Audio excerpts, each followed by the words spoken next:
Hello, everyone, and welcome to the show. I'm Kamini, and I'm your host for today. My guest today is Michael Al Bonk. Michael is a policy and digital rights professional with over 25 years of international experience working on the political economy of technology, democracy, and human rights. Welcome, Michael. Nice to be here. Thanks for having me.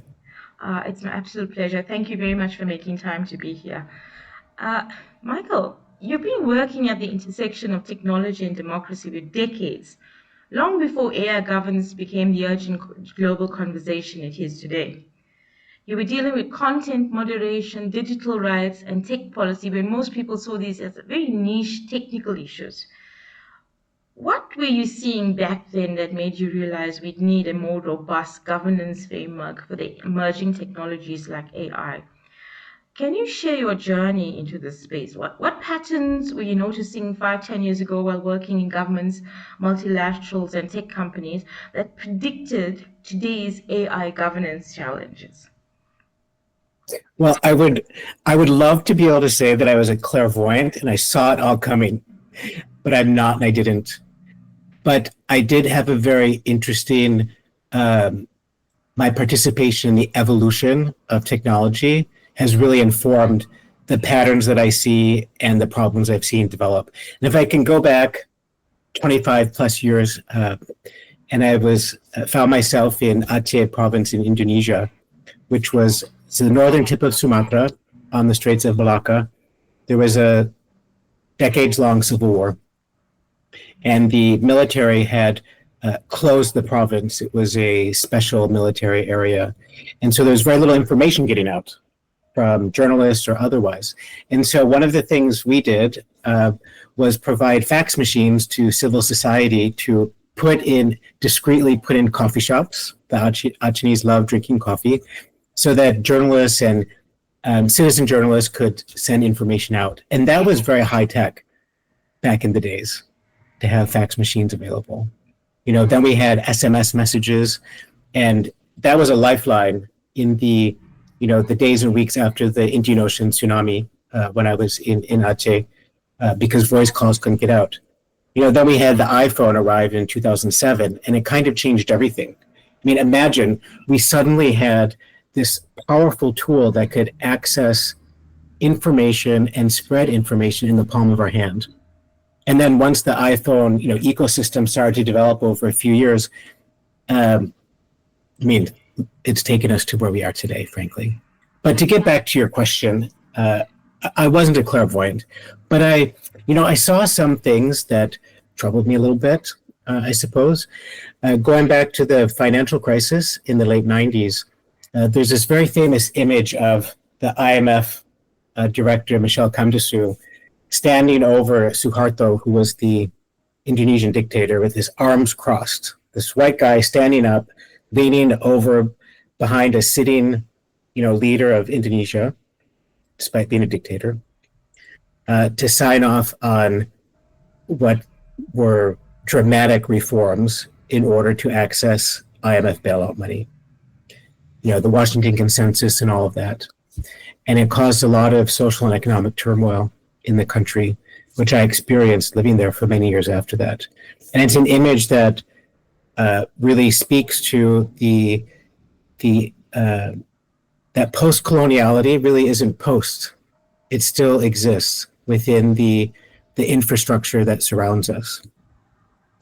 And then I started to see similar kinds of behaviors with multinationals, particularly in energy, resource extraction, that come to the global south and extract and kind of do what they want. But then I had this experience in early September 2004 that has stuck with me. It was a few days after the Australian embassy was bombed by a suicide bomber in a truck. And at the time, I was working with USAID, which doesn't exist anymore. And we were supporting emergency responders for psychosocial care to victims, among other things. So we had a meeting with a local organization called Yayasan Puli, which still exists today. The founder was there. She's a psychologist. And, in the language of the North, we had this money, but we couldn't program it directly to a local NGO for many of the, fiduciary administrative reasons that, organizations face today. And we had to go through an international organization. And in the discussion, I just sort of said, well, we'll put the funding through this group. They can provide capacity building to you so you have the resources to support these victims. And that was the language we used. We walked out of that meeting. We were on the street in front of the bombed out embassy. She grabbed my arm and she looked me in the eye and she pointed her finger and she said, do not ever tell me that you're going to capacitate me. Of all the people in that room, we're the ones capacitating you. Because the last I checked, none of you are therapists, none of you are experts in psychosocial care, and none of you are psychologists. So don't ever tell me you're capacitating me again. And you know what? I mean, that stuck with me forever until today. Because in post-tsunami Aceh, working on reconstruction, community redevelopment, I took the view, and it wasn't always popular, that communities had to make the decisions, had to prioritize. Their voice determined what we were going to do. And it takes longer, it can be messy, it requires lots of meetings, lots of tea, in Aceh, lots of coffee, but you end up with things that people actually want, and it ends up being the right thing. And so then, as we move into this tech, and I know I've kind of gone off the question a little bit, but it's really informed the way I see tech policy developing. That if it's not community driven, it's not the policy we need. If the diversity of experience and diversity of voice and diversity of cultures and societies aren't brought to the table, we're not going to come up with what we need to bend technology in the direction that serves us as citizens. Maybe I stop there for a moment. I just love your story about when you had that aha moment into the nature of, how do I put it, colonial paternalism, and you understood the Yes. dynamics of that, and you see how disempowering it and somewhat insulting it is to the people on the ground who actually know what they need, how to get it done. But here we have colonial coming in and says, no. In order to justify or rubber stamp your project, it has to go through an international organization. And, for a long time, we, being the global South, had to nod our heads, smile politely because we needed the resources. But now there's a certain pushback as well. And I noticed that coming up more and more. We've said, you are actually, through all of these aid projects, what do you think you're doing to the psychology of those people who need to empower themselves in order to overcome that particularly helpless mentality? I'm not saying that it's widespread, but we're hearing voices who are saying things like that. So when you tie that to the notion of AI governance and policy, it makes perfect sense to me, because often you will have the North making these policies, and then you come in as the affirmative action voice to say, well, we as the global South. And I'm like, excuse me? We have the right to have a voice in those discussions as much as you do, So thank you for that story. It'll stick my head now forever as well. And it's also not just about having a voice. It's not about just having a voice. It's about setting the agenda. It's about being the people, the leaders, the thinkers, the shapers who are racking and stacking the risks, not some white billionaires in Bletchley Park who decide the risks that are important to you in South Africa or to me and my friends here in Southeast Asia, but people whose lived experiences from these regions are deciding what the risks are. It's about being substantively involved in the decisions that are made. and the subsequent policies that are developed from that. It's much, much more than having a voice. It's about an architecture that ensures there is equitable, substantive, and sustainable participation from the global majority.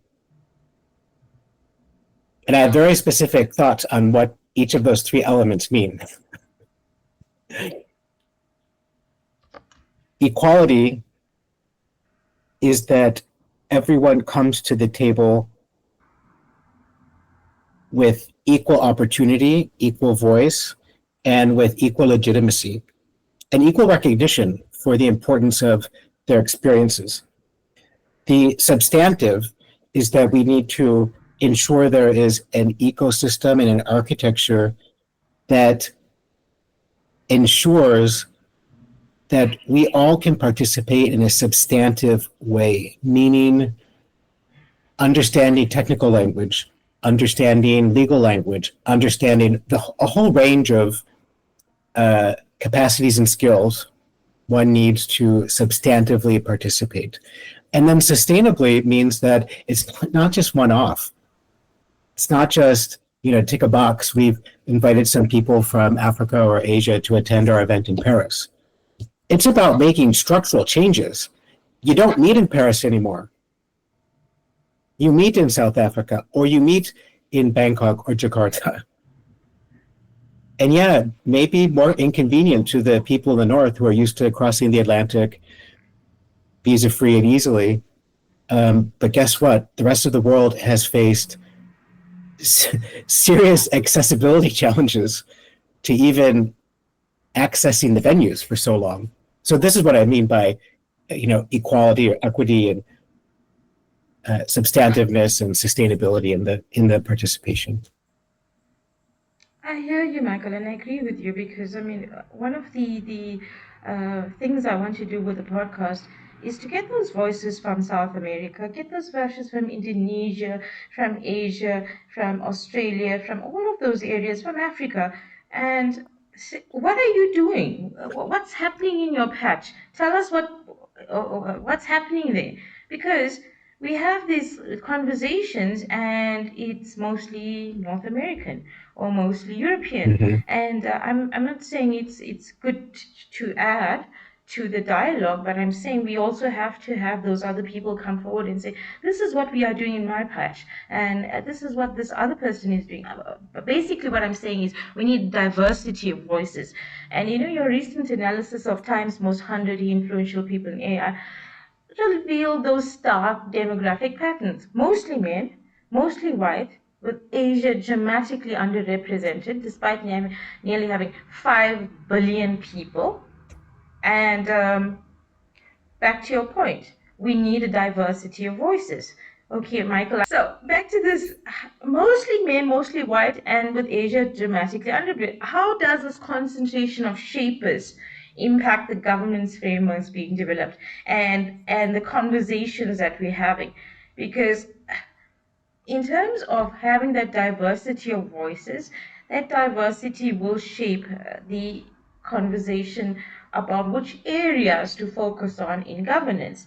And when you have somebody with a particular background, white, male, heterosexual, coming from North Africa, you're going to have a certain conversation. Mm-hmm. And it's just recently when I'm having conversations with people like yourself, and I'm like, oh no, it's not such a big deal because we have global frameworks, we have governance frameworks, and it's basically boom, boom, boom in terms of the legislative framework. But that's not true, and it's becoming so apparent to me that's not true. Mm-hmm. Yeah, I'm glad you brought up this time list because they can be kind of fun to read. They're entertaining. You kind of see who the famous people, and you might kind of notice that, it doesn't really look like me. I mean, sadly, it looked like me, but it certainly didn't look like you. But those are the people who are recognized, and recognition reaps some benefits, like you get invited to the table. You get invited to be interviewed by the journalists. You get invited to a podcast. You get invited to you become part of those who are shaping the conversation. And when that group of people overwhelmingly does not look like you, that's hugely problematic. It's these lists, even invitation lists to like Bletchley Park, which I also analyzed, and it was abysmal in terms of global majority representation, civil society representation, not one human rights organization invited, period.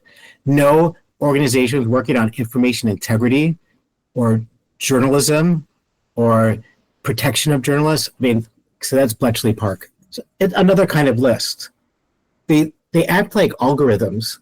They're sorting people, they're sorting topics, and they're mediating what we see and how we experience things on the other end. And these algorithms are all based on specific design choices, which we're not privy to. I mean, this was the editorial board of Time. I'm sure it's very lovely people and well-meaning people. And if they were doing a list that was, the top 100 in America, then fine, do your thing. But this was a global list.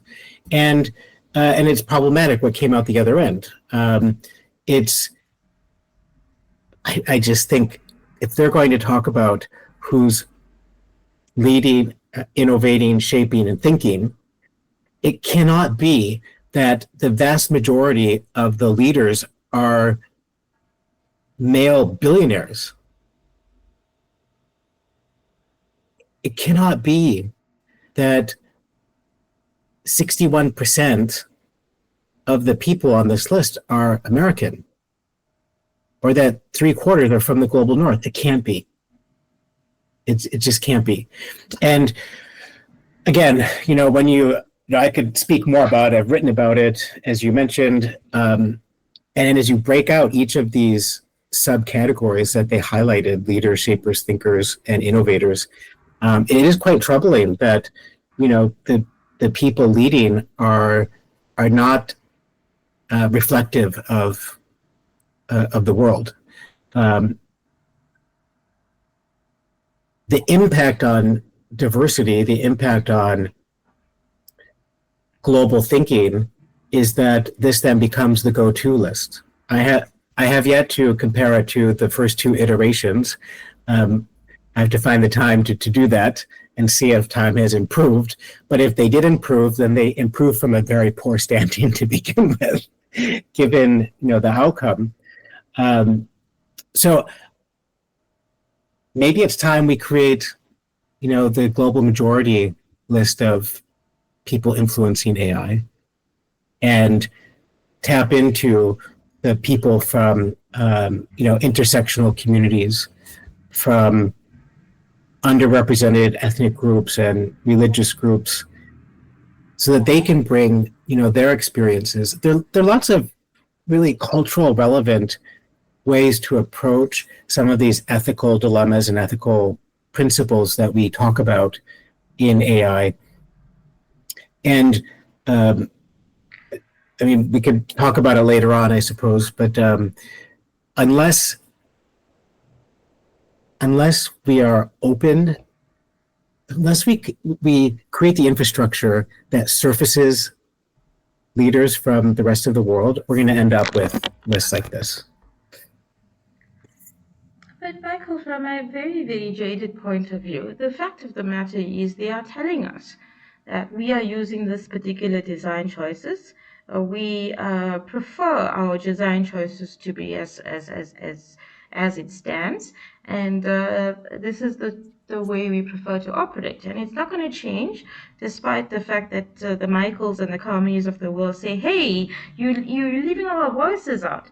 So what is the alternative for us? Clearly, when you say this is, it's either it's unethical or it actually doesn't give you the desired result, and people ignore that for whatever political reasons or whatever design choices they've made. What can we do? Okay, so I'm going to I'm going to put on maybe a revolutionary cap here, and invoke someone who is quite inspirational.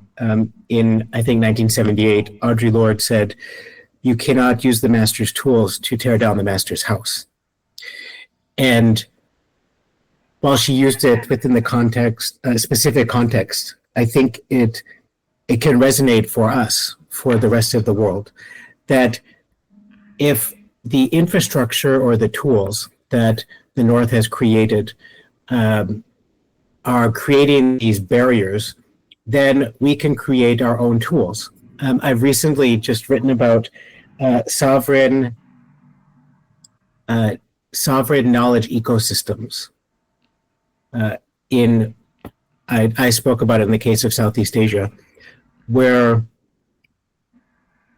we need to uplift knowledge that's generated from our parts of the world that, to your points earlier, that draw on the lived experiences of different groups and different populations, draw on, the moral compasses that guide societies in different parts of the world, cultural traditions, whether it's, the way Maoris approach the genealogy of data, or First Nation people in North America that think about the need for leaders to think of policies 7 generations down the line.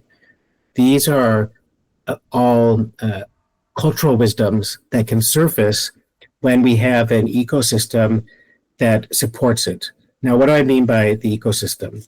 We need stronger research to policy interfaces I speak from my part of the world here in Southeast Asia, where research can feed into the policy making and considerations of government.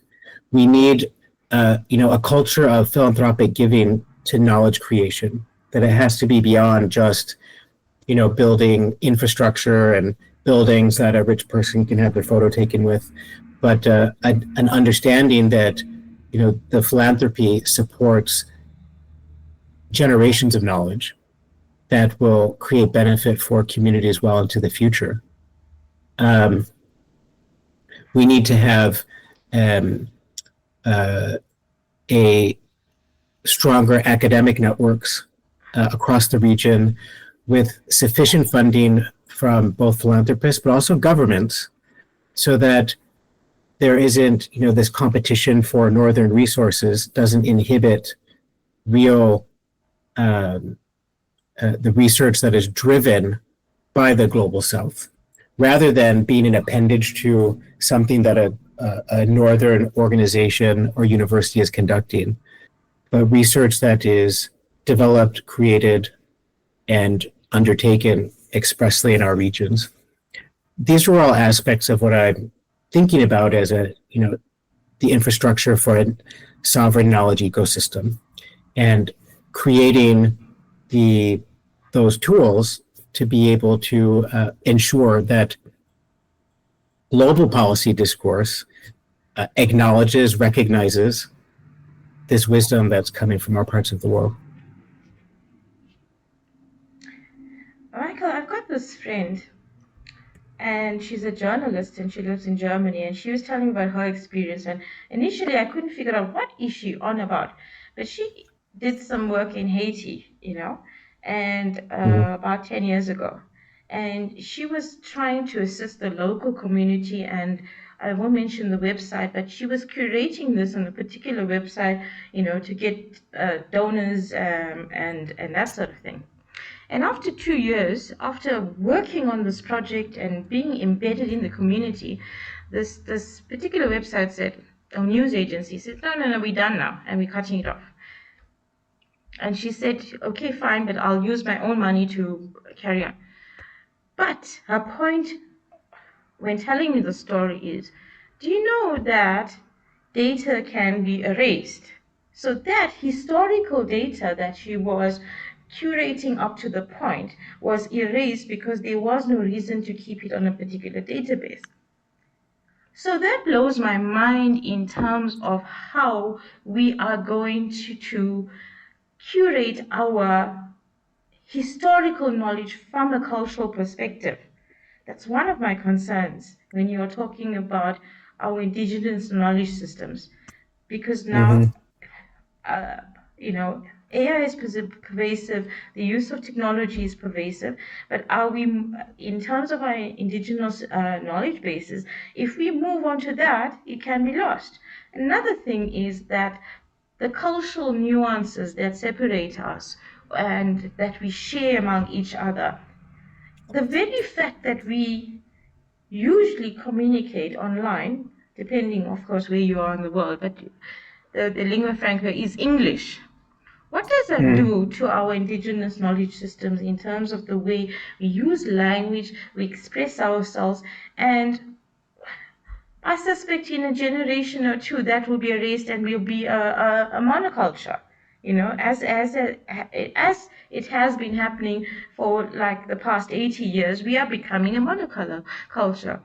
And, and coming from South Africa, one of our belief systems is the concept of Ubuntu. That means that I am because we are.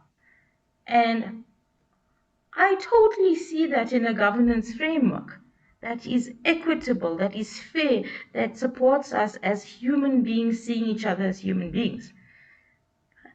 But, and I'm sure that that is true in various indigenous systems, that there is a psychology that says that we as a group, because that helps us from going from cavemen to now, that the society and seeing each other is more important than the individual exploitation of each other. I mean, what's your comment on that?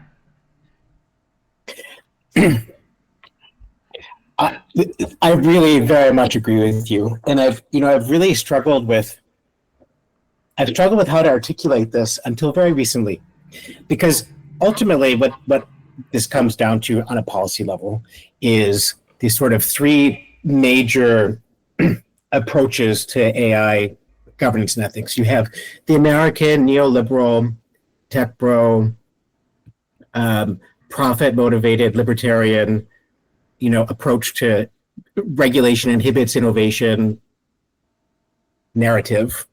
One. Second, you have the Europeans who are trying to take people say the middle road, less emphasis on the profit and more emphasis on human rights and that sort of thing. And then you have the Chinese version, which appeals to authoritarians, which is kind of an outlier, but in a whole totally other discussion. But I was in Malaysia recently. I was actually just scrolling through the Chinese version of the legislation, and I have to be honest with you, a lot of it appealed to me.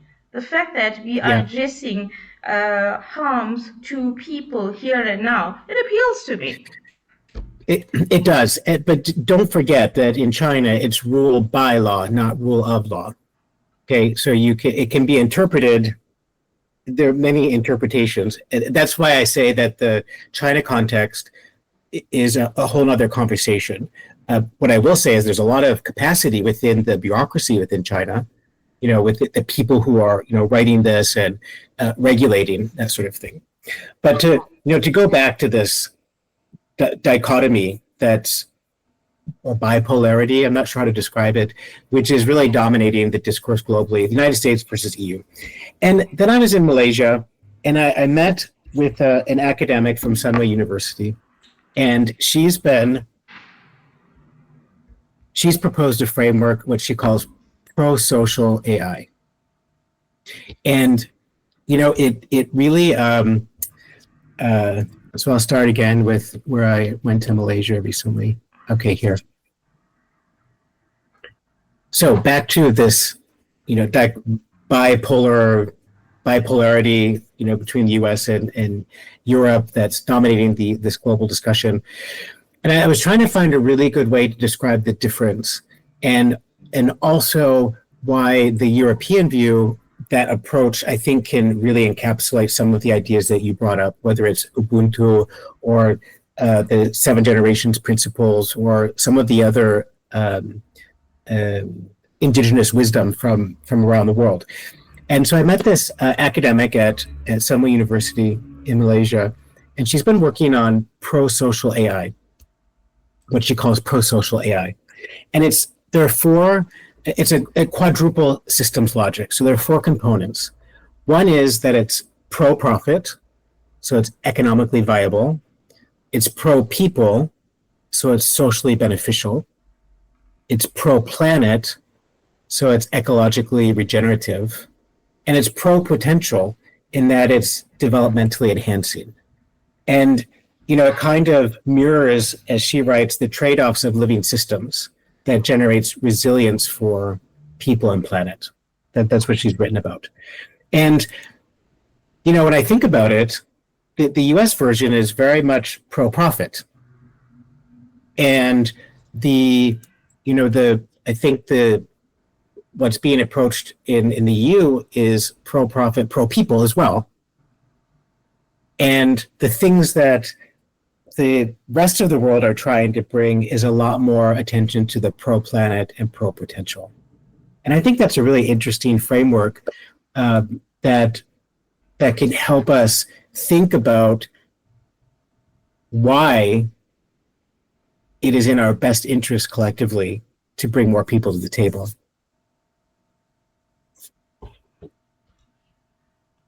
Sorry, Michael, can you just go through that again? You mentioned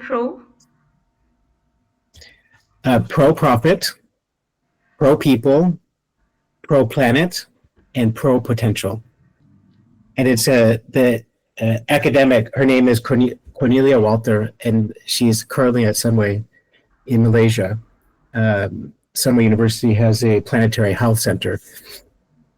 And I think it's a really exceptional way to think about this conceptually. I think it's also it's a different way of thinking if you are coming from I don't want to say collectivist, but less individualistic society, because we saw this during the pandemic. Highly individualistic cultures where, my rights are being infringed, while the rest of us in more hierarchical cultures where okay, we believe our authorities are doing the best for us, so we need to follow the rules and regulations. I don't know which is right or which is wrong, but it's just an observation. And I think coming from that perspective, and you don't see a dissonance with saying it can be pro-profit, pro-people, pro-potential, pro-planet, and at the same time be pro-innovation, profitability and all those things. There's no dissonance because we live that integration every single day. And yes. It makes sense to us, if I could put it that way. Right. And listen, at the end of the day, not all innovation is good. Sure. We don't need all innovation. We didn't need a nuclear bomb, for example. We didn't need cluster bombs. We don't need Pegasus spyware. So the purpose of policy is to, bend the trajectory of innovation in a way to serve us as citizens.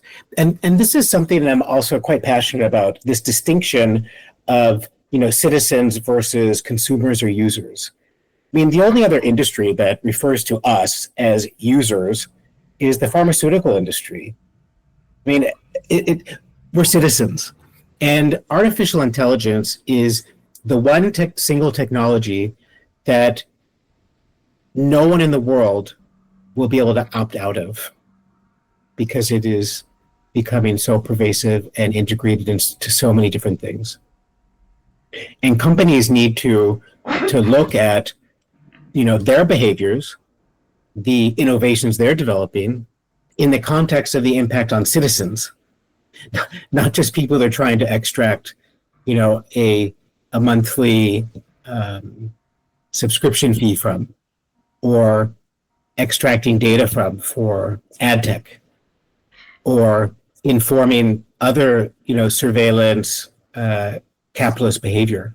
So having this mindset that it's citizens first and foremost, I think it is absolutely crucial to guiding the kinds of dialogue that we need. Well, you mentioned users, but we also products, aren't we? Yeah, I suppose so. But they're not going to call us products.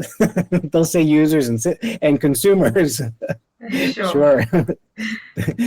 Getting back to this concept of citizenship. So, I mean, as I mentioned before, I mean, I've lived through apartheid in South Africa, so I'm a strong believer in democracy and the whole concept of democracy.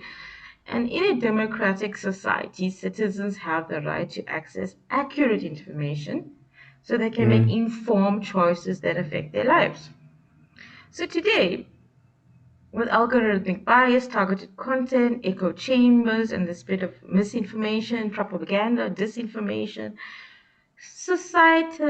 society risks fragmentation and polarization, and we've seen this in the US.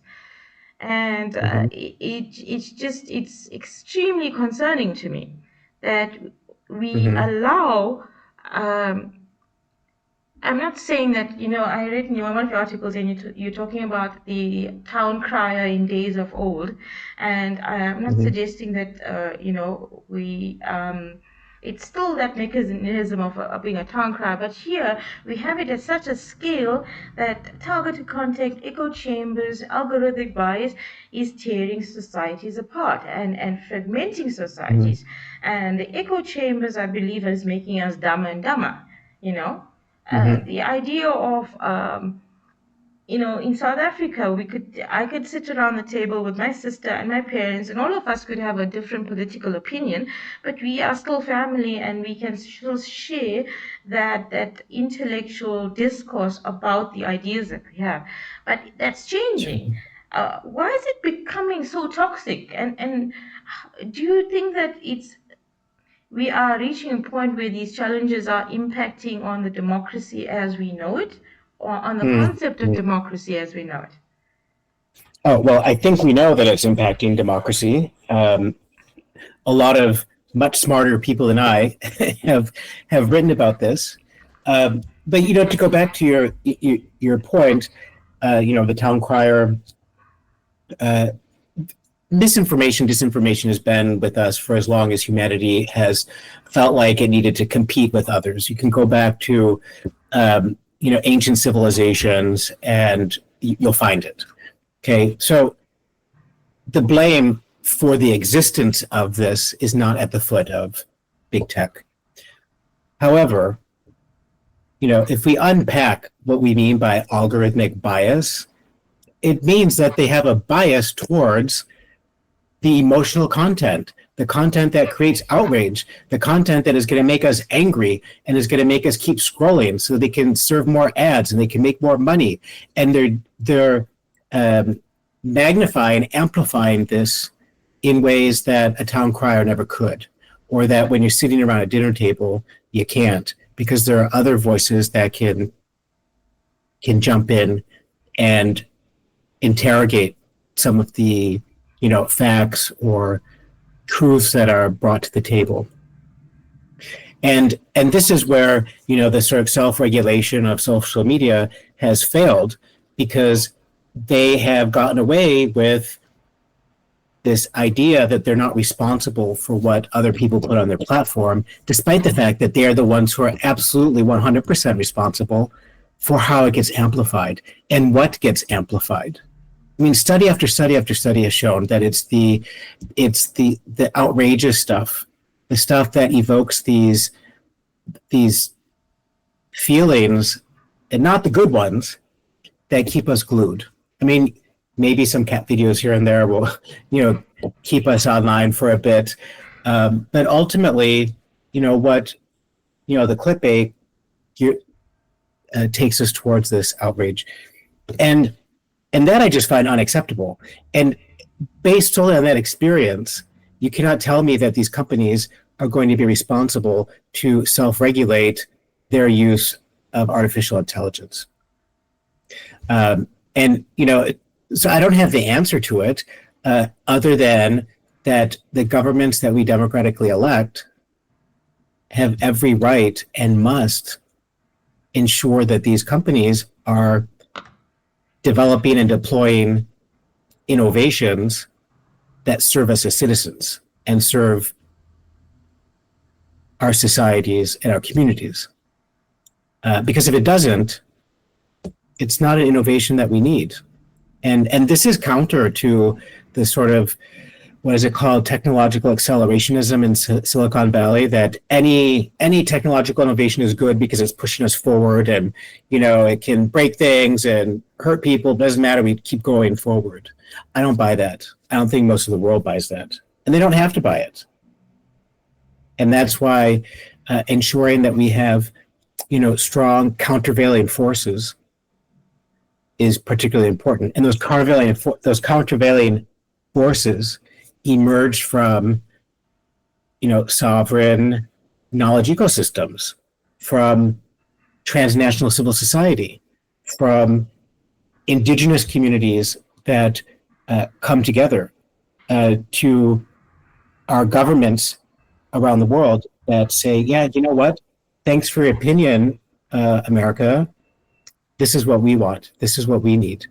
That's Michael, explain to me what sovereign knowledge systems means. Oh, it's this idea that I'm thinking about. As I mentioned before, about how can regions, and I talk about Southeast Asia. This is where I'm at. Develop the infrastructure to be the stewards of knowledge generation that has the power to influence global discourse. And that infrastructure cannot be one that is derived from the North, where your research project is tagged on to one that, a university in the United States is conducting because they need to show that they're global or diverse, notwithstanding any good intentions they have. But it has to be knowledge that is stewarded by the people from whom that knowledge is extracted in a way that allows it to influence and have power in the global discourse around AI governance. Michael, we haven't come to the question that I asked you to come, that I said we're going to discuss, which is that ethical principles for AI being universal, or do they need to vary by culture? And as soon as I read some of your articles, I was like, oh, I'm going to fight with you because I don't agree with you. I'm skeptical that ethics should be culturally relative. Human dignity, fairness, preventing harm seems like they should apply everywhere. But you've worked across vastly different contexts. What's your take on that? Yeah. So I think so some people will say that you have these universal principles, and that if there's too much local context, it gets watered down. I think that's kind of how it's framed sometimes. And I think that question assumes a particular hierarchy, that the universal principles are of a higher order than the local context or local wisdom. And I don't think that's always the case. And in fact, sometimes the local wisdom, you brought up Ubuntu earlier, I am because we are, it can be even more powerful than some of these universal principles. Because if you're going to be true to Ubuntu, you're going to be true to, most of these principles that are articulated in UNESCO's framework, for example. If you are thinking about the Haudenosaunee Confederacy in North America, which has a 7th generation principle, that's another order of magnitude, where it's almost like John Rawls' veil of ignorance in the concept of justice, that you have to understand the impact so far down the line that you can't be operating out of personal interests at the expense of other people. And so I think that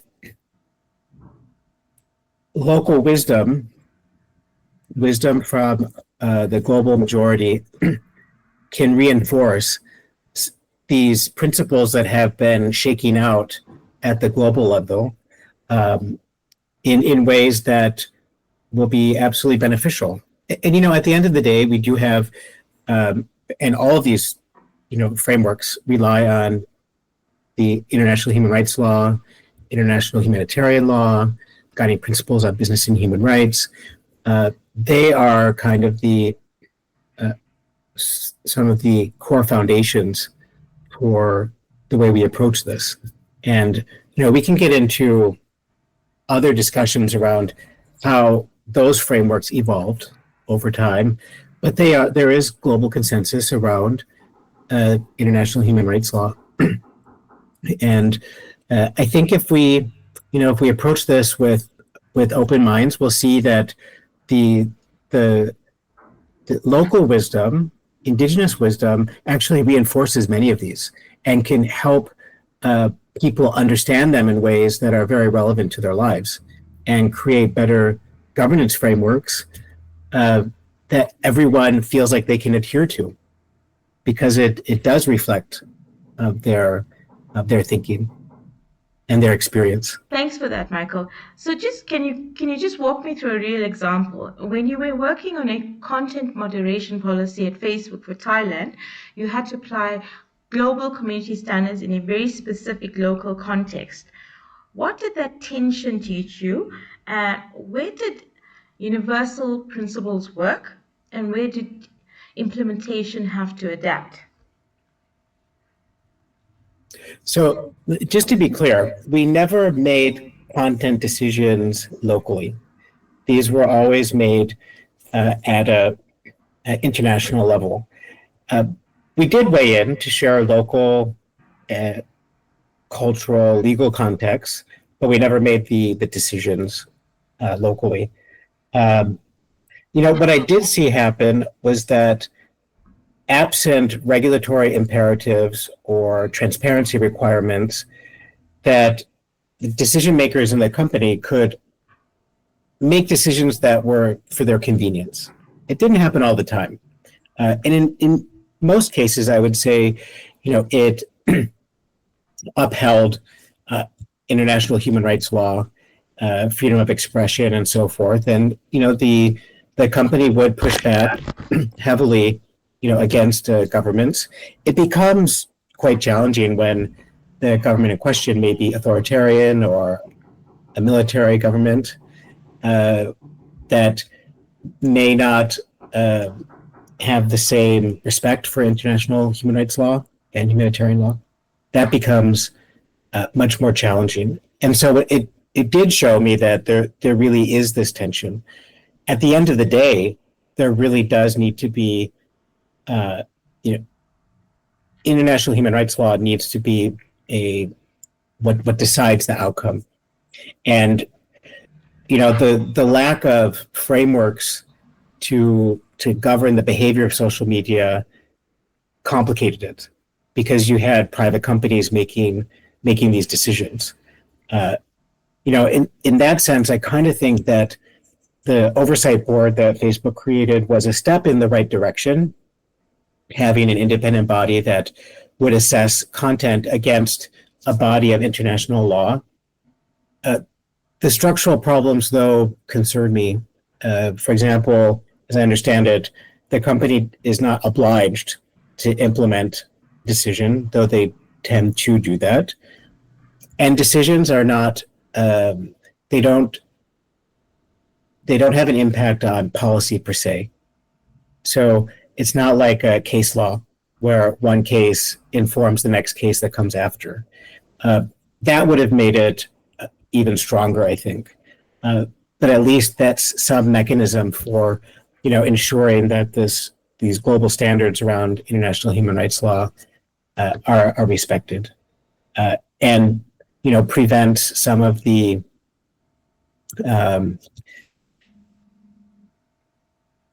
reduces the appetite for companies to make decisions or cut corners in ways that serve their interests above the general public. Interesting. I mean, I was especially drawn to your work on the Forum on Information and Democracy on the Practical Policy Frameworks. Tell me more about this forum. So I worked with them for a while. They're an organization affiliated with Reporters Without Borders, and it works on many of the issues we talked about earlier on information integrity and the right to having information, truthful information as a right. And the forum is the implementing body for the International Partnership on Information and Democracy, which has, I think, 55 state signatories to date, who have agreed to, implement the partnership. The forum brings together government and civil society and companies in different dialogues around particular issues. So, for example, one is artificial intelligence as a public good, and what this means in terms of having democratic control over this technology. So the organization would develop frameworks for governments to inform the regulatory thinking and the policy thinking of governments. They've done other frameworks around algorithmic transparency and ranking systems and that sort of thing. Okay, I'm just thinking back to something else that you said about, democratically elected governments. Sorry, I'm skipping around, but that democratically elected governments should actually enforce or be in the position to enforce conduct when it comes to big tech companies. And I'm thinking to myself, I'm not sure if I agree with that.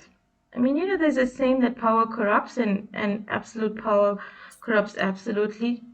Should we be actually, I'm not denying that if you're in a democratically elected country, you have a democracy and the government is democratically elected, you should trust your government. However, from my perspective, should we be trusting any government with that power to determine what sort of information we consume? Let me turn the question around. Should we trust any multinational company to exercise that power? Absolutely not. It's not.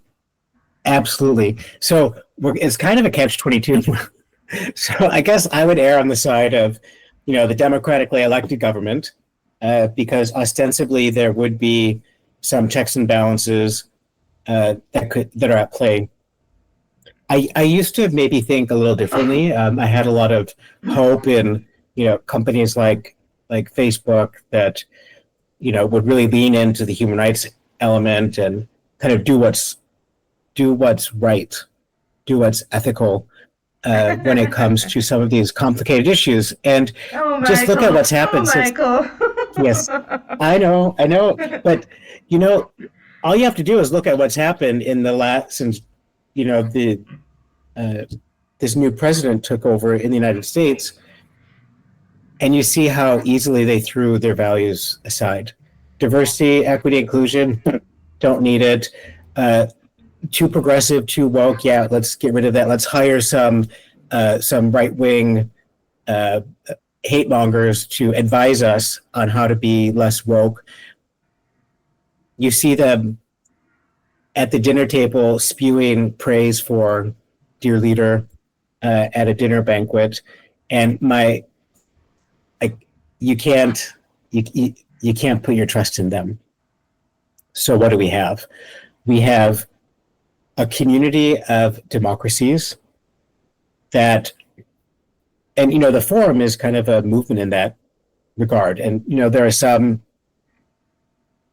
democracies within that coalition that are strained at the moment, but you have communities of democracies who can come together.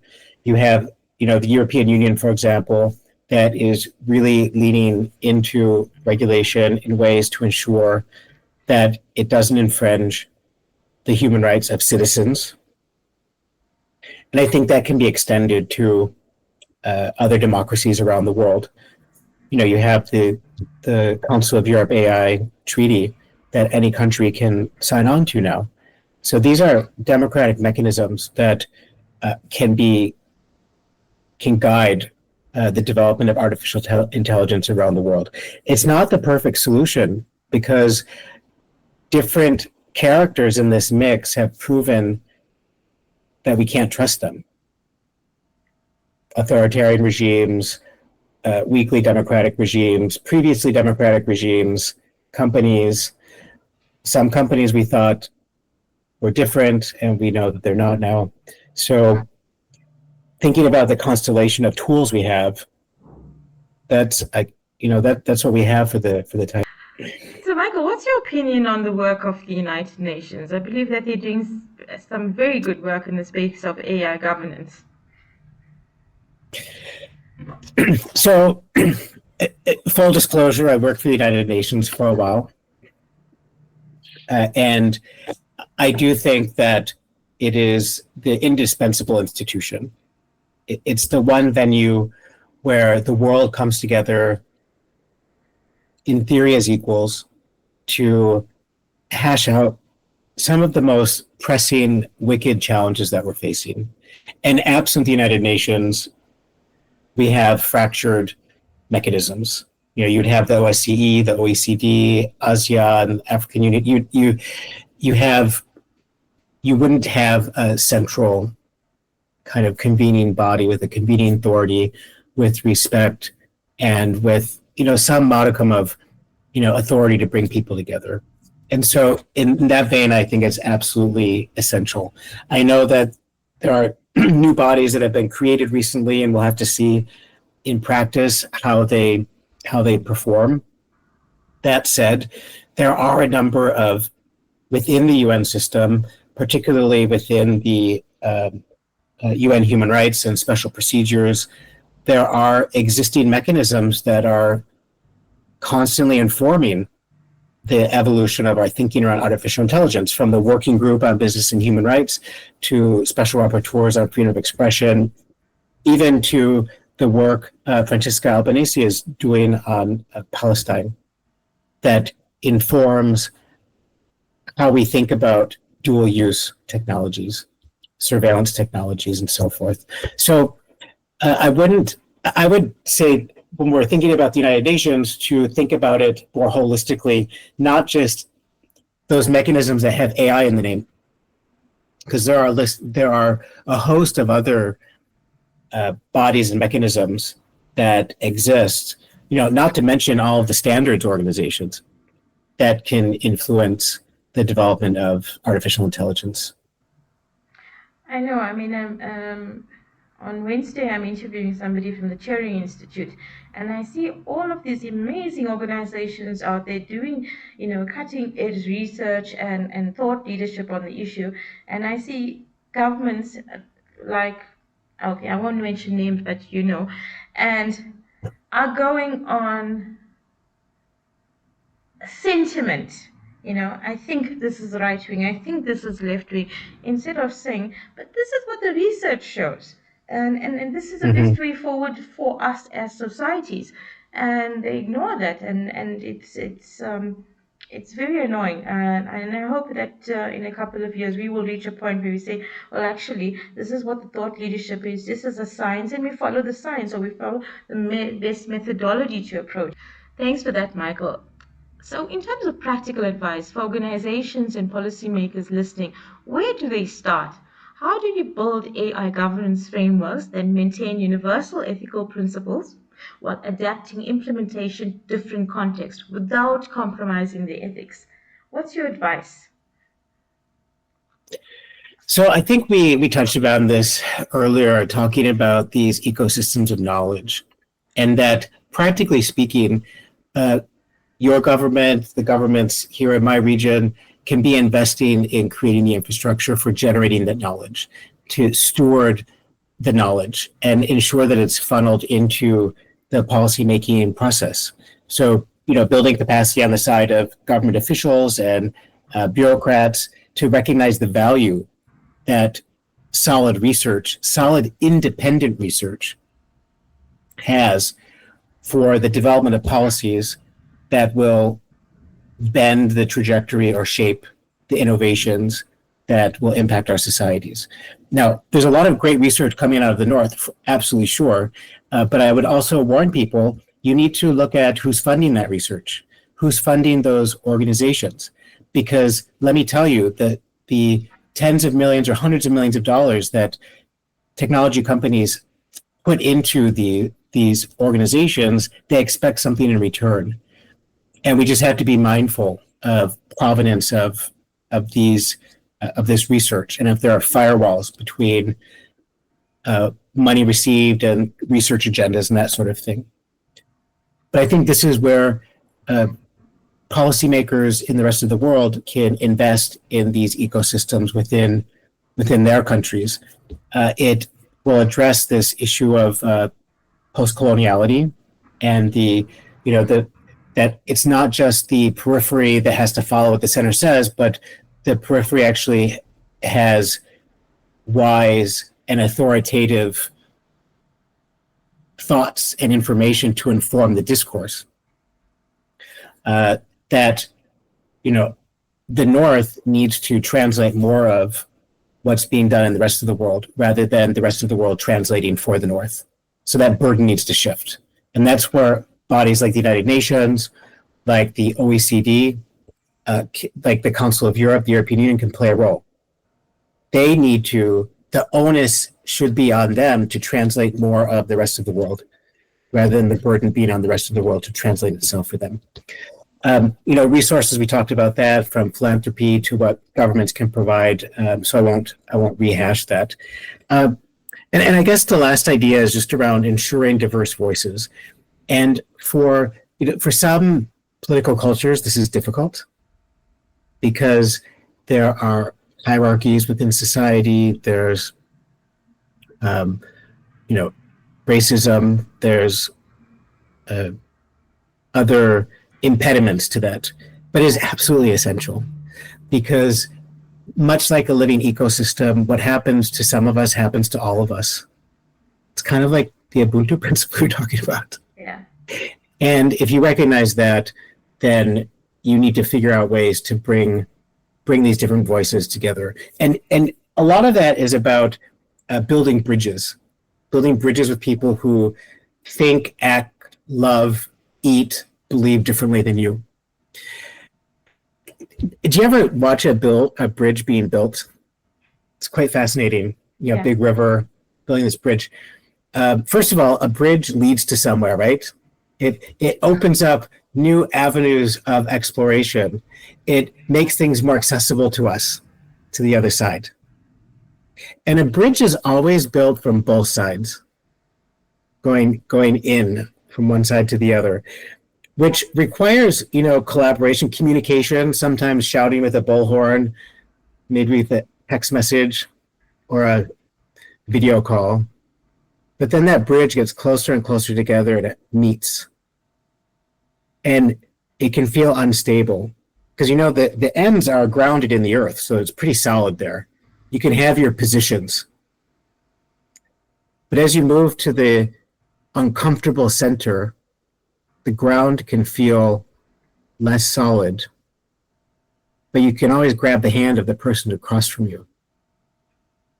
And I think that's where some of the most amazing knowledge and acknowledgments can arise, when you go to that uncomfortable middle and work together.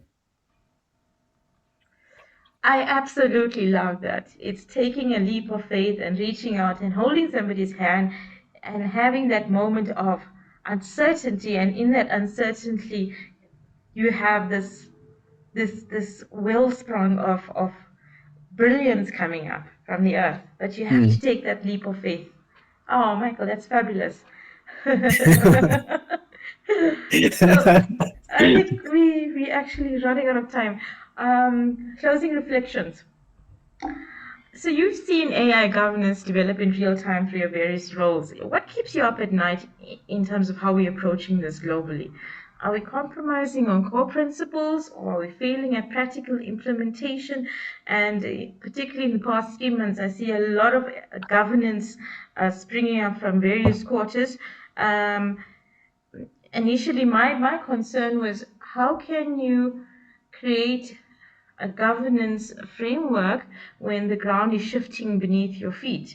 From my perspective, I'm not a policy expert, but I would see it more in terms of, let's start off with guiding principles rather than firmly established thou shalt not. Because when we're in a space of hyper innovation, I can't see that working.